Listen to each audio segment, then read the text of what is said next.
All right, what's good, everyone? This is the Kid DC Wrestling back at it again with your SmackDown review for August the 27th. Now, before I get into this SmackDown review, first things first, my AEW All Out predictions will be out either Saturday or Sunday, so be on the lookout for that. And remember to subscribe to the channel, like for more content. And tell me, man, what were your thoughts of SmackDown tonight? Because I don't know about you, man, but this episode of SmackDown was really good. Like, I really had no problem with SmackDown tonight. From 8 o'clock to 10 o'clock, this show was really good. Like, if this show doesn't tell you, if this tonight's episode doesn't tell you that this show is clearly the superior A show to that 3 hour episode Nickelodeon TV show of Raw, then I don't know what will. Well, then again, Raw has some great talent, but of course, SmackDown is just stacked. We got Becky Lynch, Brock Lesnar, Roman Reigns, Baron Corbin, Big E. The list goes on and on. But, anyways, nonetheless, speaking of Becky Lynch, that is how we kick things off, man. Becky Lynch comes back. She is getting cheered. Well, it seemed like she was getting mixed reactions, but the fans were chanting Becky. And she's like, she's back. And how does she feel, about Bianca really beating Bianca, basically squashing her?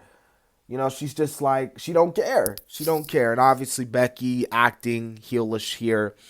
Obviously, because, they're trying to make Becky look like a heel, which is going to be kind of hard because Becky Lynch is over with the fans. But we see Bianca come out. Bianca's like, I want my title match. And then, of course, we get Zelena and Carmella come out. I just don't understand why Zelena, especially Zelena out of all people, like, bro, you have been back in the WWE and haven't won a single match yet. What makes you think you deserve an opportunity? Like, seriously. And then you got Carmella coming out, which is just like, oh, here we go. But Liv Morgan comes back. We see Liv Morgan. We haven't seen Liv Morgan since Money in the Bank, so it was good for her. Carmella kind of roasted Liv Morgan there, so that was crazy. Also, tonight on commentary, we had Kevin Owens and Corey Graves from Raw filling in for Pat McAfee, who was out with the you know what, so hope Pat McAfee gets better there. Michael Cole did say it was feeling a little bit better, so that's good news to hear because Pat McAfee's great as always. But nonetheless, man, this all leads to a fatal four-way elimination number one contenders match to see who will challenge Becky Lynch for her title. Zelena got eliminated first, then it was Carmella, then it was Liv Morgan. Liv and Bianca kind of had a little back and forth going there, which was pretty good. So I would say this fatal four-way match was pretty good way to kick off the night. Bianca Belair got the win as always. It's kind of weird she gets the win considering the fact that she already has a title rematch clause, but nonetheless, Bianca Belair gets the win there. All right, so after all that, we see Paul Heyman backstage with Caleb Braxton. That was a cool segment. Poor Heyman getting locked out. Well, it seemed like he got locked out of the locker room of the tribal chief, the head of the table, Roman Reigns. But of course, we see the Usos coming out, and the Usos are like, Reigns ain't there. But they start, questioning him like it's an interrogation scene, or a court scene or something like that. But nonetheless, man, this leads to our second match of the night: Chad Gable versus Zaro. This is all right, for what it was worth. Otis caused the DQ here. So I think this could be a really good way for Cesaro to insert himself in a feud, with Alpha Academy. I had no problem with it. I got no problem with it. But we see Baron Corbin, and Corbin has hit the jackpot, ladies and gentlemen. Corbin's all happy. He's like, man, don't even call me Baron Corbin. Just call me Happy Corbin. He brings Big E out. He's like, Big E, man, like, I'll pay you, man. Like what you need. I want that Money in the Bank briefcase, man. You need $500,000, well, $50,000, $100,000, $20,000. But of course, Biggie's like, nah, I ain't gonna do that. Hell nah. You got Corbin running out. This was an entertaining segment. I liked the segment, actually. I thought it was funny. The crowd was certainly entertained. I was entertained. I had no problems with this segment whatsoever. I enjoyed it throughout. So we see Edge come back, man. Edge is in the promos like, I'm done with Rollins. I'm done with that story. I want the Universal Championship.